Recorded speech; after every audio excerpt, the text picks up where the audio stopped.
You are listening to the IoT For All Media Network. Hello, everyone, and welcome to another episode of the IoT For All Podcast, the number one publication and resource for the Internet of Things. I'm your host, Ryan Chacon. If you are watching this on YouTube, we'd really appreciate it if you would give this video a thumbs up and subscribe to our channel if you haven't already done so. If you are listening to this episode on a podcast directory like Apple Podcasts, Stitcher Radio, etc., please feel free to subscribe to get the latest episodes as soon as they are out. On today's episode, we have two fantastic guests. The first is Dennis Henderson, the CEO of Ready Wireless. They are an end-to-end solutions provider in the IoT space with using a number of different devices to create some really cool applications and solutions to solve a number of problems across varied industries.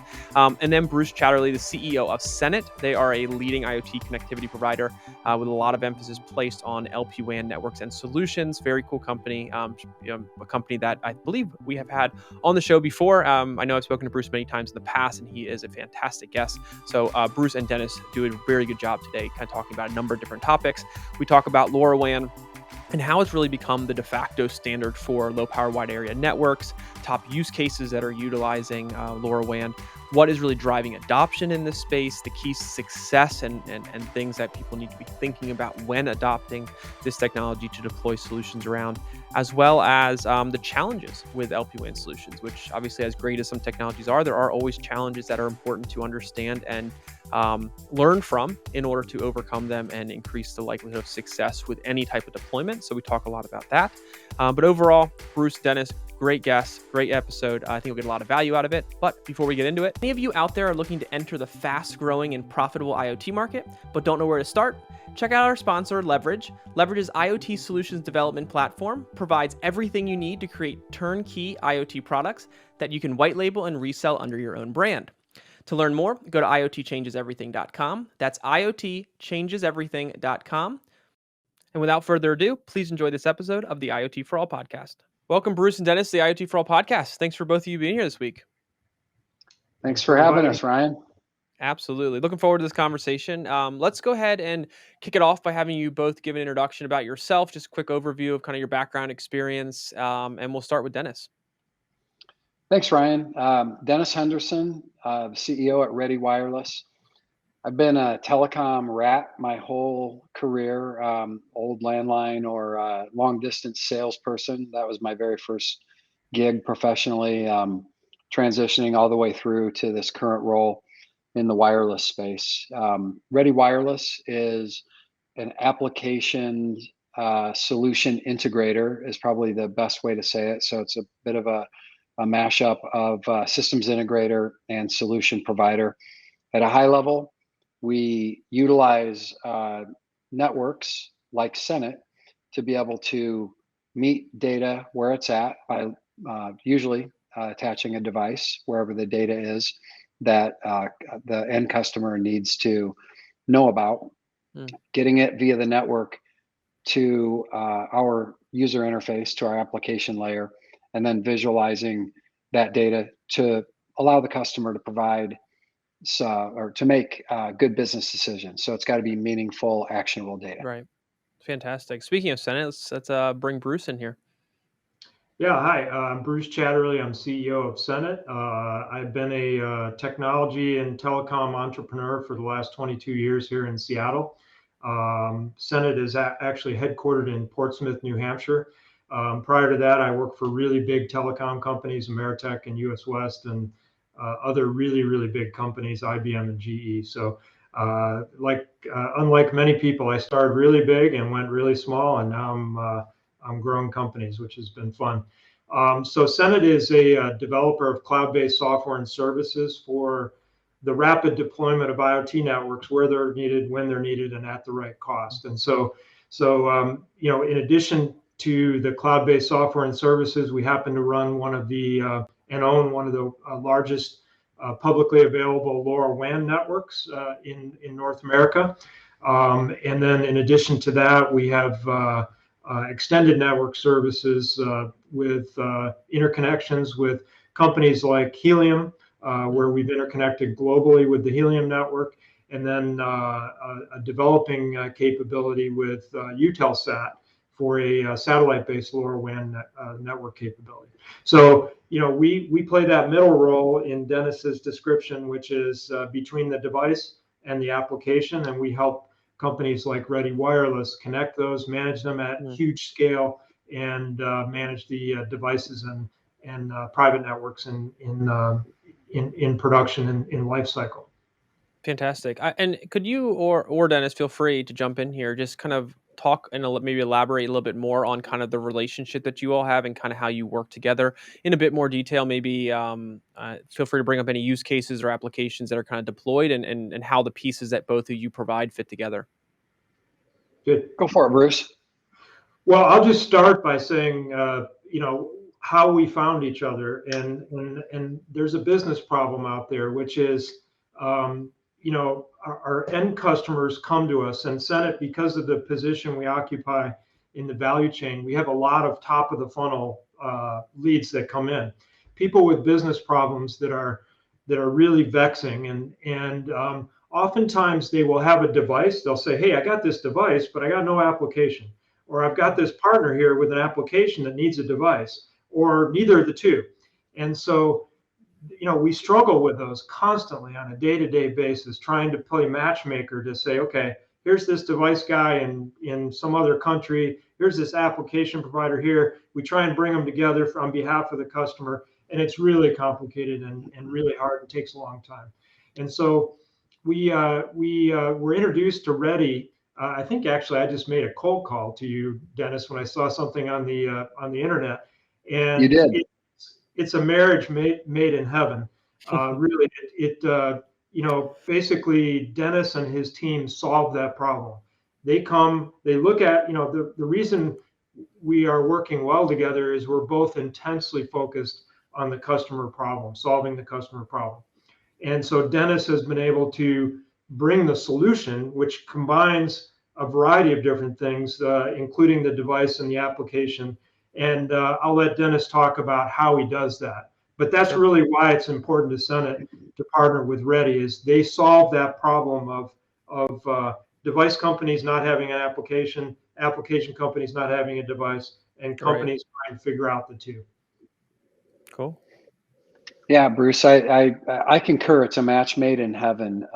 From our perspective, Senet really has been a terrific partner, and I think it's extremely complementary, given the kind of carrier posture that Senet maintains in the marketplace. From our standpoint, we look at the three pillars of a solution as being: there's a device that is harvesting some information, there's a network that gets it up to the cloud, and then there's a user interface, or in some cases the customer has their own user interface, but there's a visualization of that data for decision making. And braiding those three things together is messy. It's a lot of work, and it's what we've chosen as our life's work. So Bruce, you hit it on the head. We focus on the customer problem and the customer challenge. Typically, we'll begin an engagement with a problem. It's usually a vexing one for the customer. Hey, can you do this? I've got this problem, or I need this information. And the beauty of working with Bruce and Senet and LoRaWAN generally is that the ecosystem of device availability is so robust and it's so mature. It feels new to us in the US, but it's extremely mature, having been around for a decade across the pond, that there are all of these wonderful devices created by great big companies or sometimes nutty professor types. You can get any data that you need to, and then it's just a matter of visualizing that data in a way that's meaningful. We purchase messages. We've integrated with Senet as a wholesale partner, so we are Senet's customer at a high level. Gotcha. Fantastic. Yeah, thank you for that overview. I think those points help articulate, and this is something we talked about on the podcast before, this is the power of partnerships in the IoT space and why they're so important. I think there are companies out there that try to do everything, and it's because of how fragmented the industry is at times. There is a lot more emphasis lately, I guess probably for a while now, put on the importance of finding the right partners, whether the partners already know about each other beforehand or a customer is able to bring those pieces together in order to build and have a successful deployment. So so that I think your guys' points definitely kind of highlight that a good bit. I did want to ask, so when we're talking about the connectivity side of things and the areas that you both focus in, if we're looking at this from a higher level, when we talk about LoRaWAN becoming basically the de facto standard for low power wide area networks, um, are there any use cases or that are, I guess, leading the way, or top use cases that you're seeing? Maybe you all are in them, or at the same time observing them, maybe because they're not necessarily in your focus verticals. But what use cases are really leading the way when we're talking about LoRaWAN and utilizing that technology in the IoT space? Well, I can give you a quick, if that's okay with you, Dennis, I'll give you a Yeah, quick please.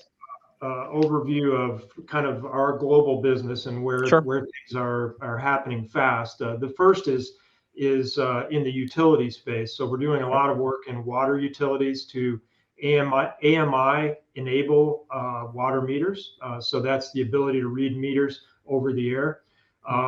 In the gas utility space, we're working on a variety of applications. We just started a couple different pilots over the last month or two with major gas utilities on leak detection, methane leak detection at the meter, and then automatically shutting the valve off before the meter if a leak is detected. And that's an amazing public health benefit of a LoRaWAN network and the LoRaWAN ecosystem. So that's going to be big, I think. In addition to that, we have a variety of applications in food safety. So we have 4 major partners that are selling into that space, where you put a gateway in a fast food franchise with 5 or 20 different sensors that are measuring the temperature of where the food is stored, all the way to when the food is being prepared, and automatically generating compliance reports for the FDA, et cetera, et cetera. Asset tracking is another major category that I think is really interesting. We've got major everything from companies that are doing safety and tracking within schools. So when visitors come into a school, give them a tracker that's geofenced within the school, make sure they alarm when they go someplace, all the way to a major manufacturer of offshore oil rigs that's tracking a 2-mile square yard where all the ingredients are stored, and there's 100,000 units there that they want to put a sensor on. So everything in between. And then lastly, smart cities, smart buildings. So everything from environmental sensing to water leak detection to sub-metering, those kinds of things. So that's just a quick survey. I could talk all day about the individual applications. Dennis, I'll let you answer. Yeah, for us, what we've seen in terms of the most obvious case that is scaling and is gaining adoption where LoRaWAN's perfect, it's in the hospitality space primarily, but it overlaps into education and other areas. It's hotel panic buttons. The nature of LoRaWAN and its beautiful propagation means you don't have dead spots, and you don't have, you also don't have to worry about certification from one carrier to another on the device side, which gets really messy if you want to be able to offer something on a national basis. In some cases, you don't want to have multiple variants that use different carriers. This is LoRaWAN on a defined standard that's perfect for that use case. So that's just one example. Absolutely. Now, I wonder if either one of you would mind jumping in and talking about what is really driving that adoption. What are the characteristics of LoRaWAN that put it in basically in the place that it stands right now in the market, why it's so widely used and adopted, so perfect for so many different use cases? What is it about the technology that makes it such a good fit? I'm happy to take that, Bruce, if you're good, or start. First and foremost, the natural capabilities that come with the technology itself in terms of its range and its propagation in buildings. It solves a number of environmental issues. Now, that advantage is also, in our experience, a bit of its limitation on some use cases, meaning in a campus environment, it's great. For a relatively low cost, you can put an incredibly robust gateway or series of gateways in and cover the entire, let's call it a campus. Sure. For trans or inter-campus use cases, we still lean on LTE because the ubiquity of that network is for use cases that require real live location at all times. For example, that'd be an LTE use case. But when you're inside of a campus environment, it's a no-brainer that LoRaWAN is great because the network is solid. It's an established standard.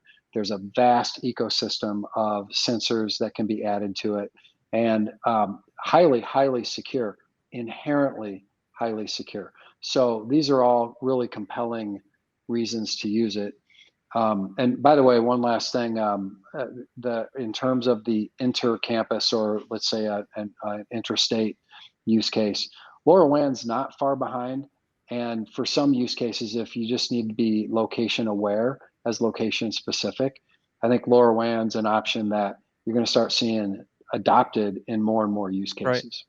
Right. Yeah. And Bruce, as a follow-up to that, I think it'd be good if you could you talk about what, the network side of it a bit more. So, we're seeing more networks created. You have your public available network. We've talked about satellites being involved in our previous conversations. Can you talk about how those elements are really driving the functionality and the ability for this technology to be more widely used at potentially use cases that were in the past not really a fit for it, like that we've kind of maybe leaned more towards cellular and other technologies to use, but it seems like with satellites and with more widely available networks, we're able to do more than we were before. Maybe kind of tie on to what Dennis was saying about that being an element that's driving success and adoption for LoRaWAN. Yeah, I think everything Dennis said was spot on in terms of being an open standard, being a huge ecosystem, and having virtually limitless options in terms of devices and now applications, which is why a business model like Ready Wireless is really needed, because there's so much choice that someone has to start making choices. Sure. And on behalf of the customer to solve business problems. So right. To answer your question specifically, though, the way this started was we were building networks for specific customer opportunities. So we started in propane monitoring, and we built these regional networks primarily in rural and suburban areas. And then we started saying, okay, there's more we can do with those networks. And so let's put a company called Senet over that, and let's start building it out nationwide. And that process really looked like building on behalf of major customer installations on a metropolitan basis. So that's where the utilities came in. They started driving these dense major metro network deployments. And now we're starting to take those dense major metro, and by the way, we built out a market like Tampa Bay with over 50 towers, which we think is one of the most, if not the most, densely populated LoRaWAN networks in the world. And so now we have those around all of the United States and beginning now to broaden.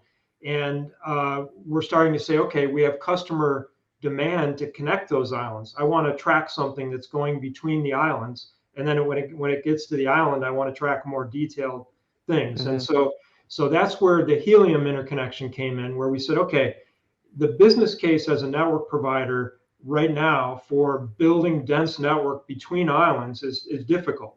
But what Helium's done is they've built a model to stimulate the crowdsourcing of the filling in between the islands. And so what Senet has done is we've done a unique interconnection with Helium and we offer access to the Helium network at no charge to all of our customers by default.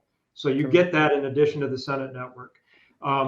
And so now you have the ability to not only do what you can do on the densely deployed Senet islands, but you can also work between islands using the Helium network, and then ultimately with the satellite network. So all of a sudden, asset tracking becomes a killer app for LoRaWAN, whereas, as Dennis said, the only option for you previously was the cellular network.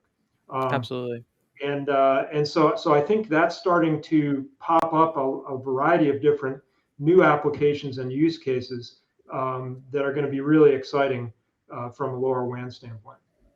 Absolutely. So let me ask you this. We talked about obviously all the great things about the technology, the applications of it, what were, the characteristics of it that help it are helping really grow the adoption of it. Let me ask you kind of on the other side of it, are there any challenges that you've seen with the customers that you've worked with when it comes to the deployment or the successful deployment of a LoRaWAN based solution? Have you seen any challenges that maybe are still yet to be fully solved, or things maybe that people should just be aware of when they're kind of going down this path?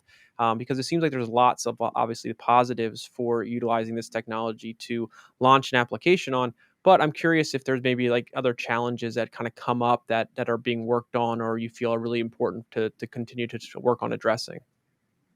Yeah, Dennis, I'll let you go first if that's okay. Yeah, of course. So I would say the biggest challenge around penetration, deployment, scale is ROI. So I mentioned there's this wonderful ecosystem of devices. It just becomes, so you can measure anything. It's the same thing your IT department tells you. Yeah, I can build it. It's just how much do you want to spend? Right.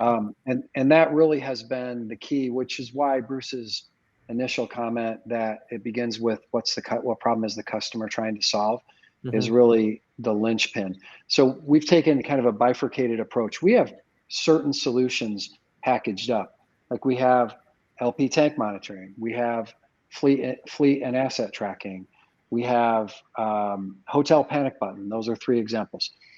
Okay. Those come from and so those can be replicated.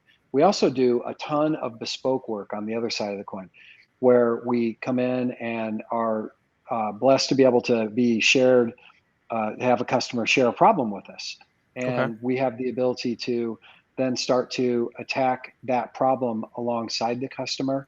And when we can find an ROI, in terms of technical challenges, the only one that really comes to mind is if the use case is going to spring out of the campus of the coverage area.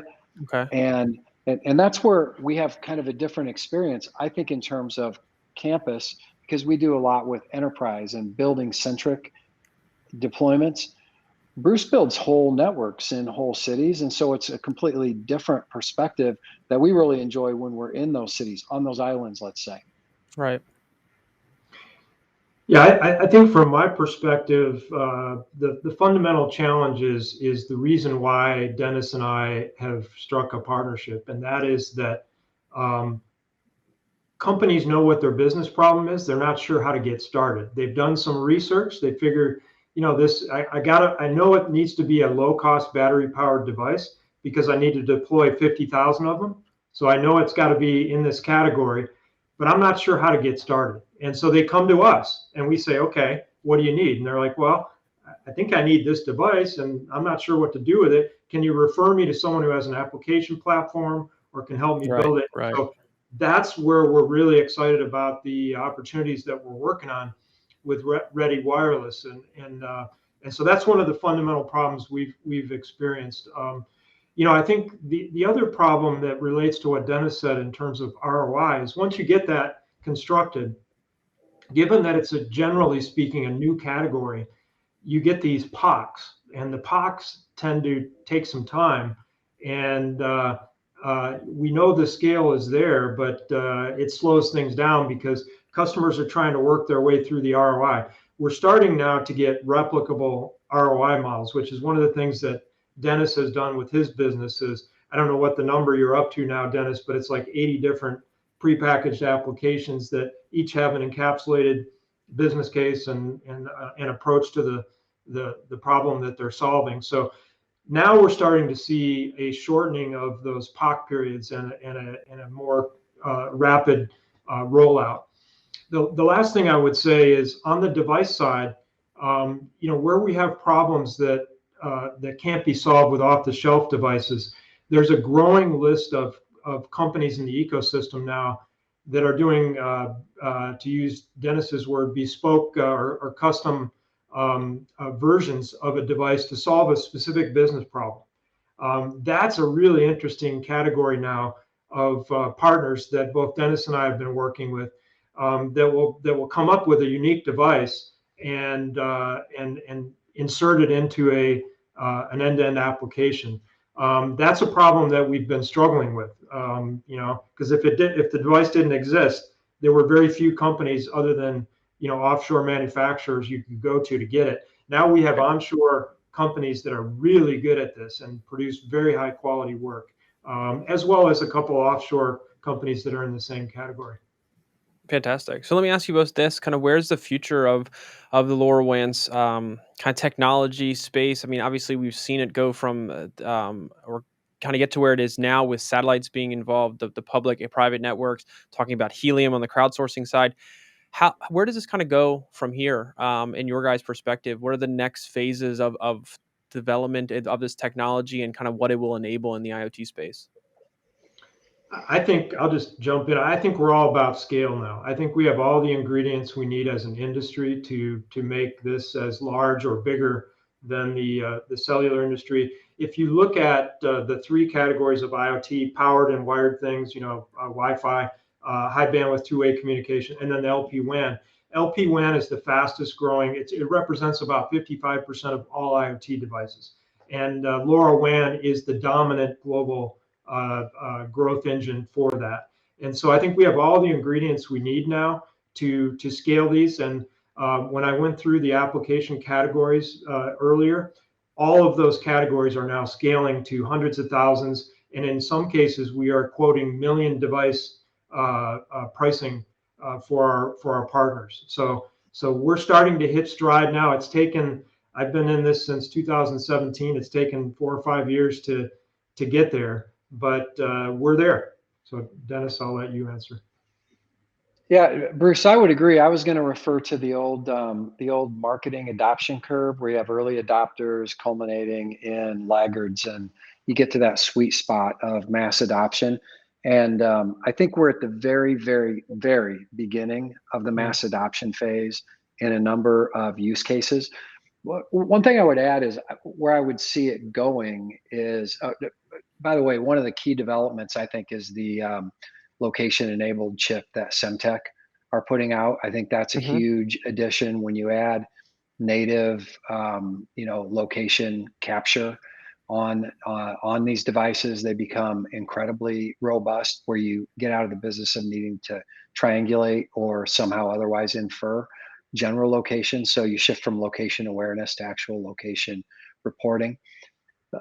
Where I see this going, I think it's a foregone conclusion that there are going to be in most enterprises at least pockets of LoRaWAN solutions that end up getting adopted. And the approach that we've taken is trying to get out in front of where I think the end state will be if an enterprise or a government entity is not careful, which is you go out and you solve a problem and you end up with a user with an application that solves the problem. And you say, that was neat, let's do it again. And you go and you solve another problem with a different device and a different application provider. And you have a second one and a third one.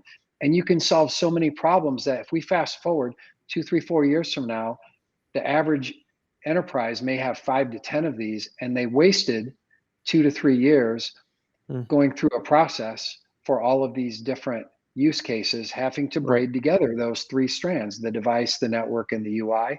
And that's really the approach that we took. It's let's make it as easy as possible by doing all the hard, messy work under the hood and saying, here, Bruce, the number is 180.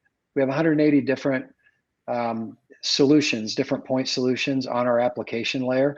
And the number 181 is a couple of weeks and a good idea away, because of the beautiful characteristics underneath of all of this, of the ubiquity that's enabled through LoRaWAN, because it is an established standard, it is low power, and now there's an ecosystem that can support us on the device side, and the network's there. Yeah, I really love the approach you all have taken of kind of, especially on the external communication side, really thinking from the end user backwards on how you market and you promote what it is that you're doing. So you talk about these point solutions.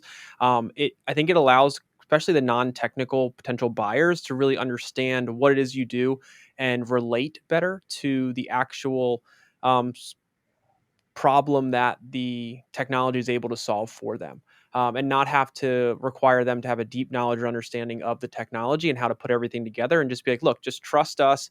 We have the complete package. We have the device, the network side, and we have the UI. There's obviously customization that sometimes has to happen for particular use cases, but for the most part, a good portion of it's already done for you. And here's how it works. Here's what it comes with. It has a real out of the box feel. And I think that's something that's missing in a lot of the communication to buyers, which I think over time in the past has kind of slowed adoption down because it requires people to really understand all the moving pieces. Where with the approach you're taking, it's less about that. It's more of selling it in a way that looks like it's a full kind of out of the box product that they can easily adopt, easily deploy, and start solving their problem and see ROI really quickly. And that's an approach I think a lot of companies could learn a lot from. Thank you. I appreciate you saying that. We don't think we're that good at it. We need to get better at it. But I appreciate that feedback. It's good to hear.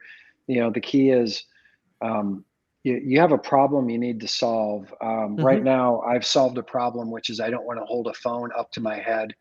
Right. And I also don't want to have the echo from the audio being on my laptop. And I have no need to know how this works. I'm Exactly. just solving the problem.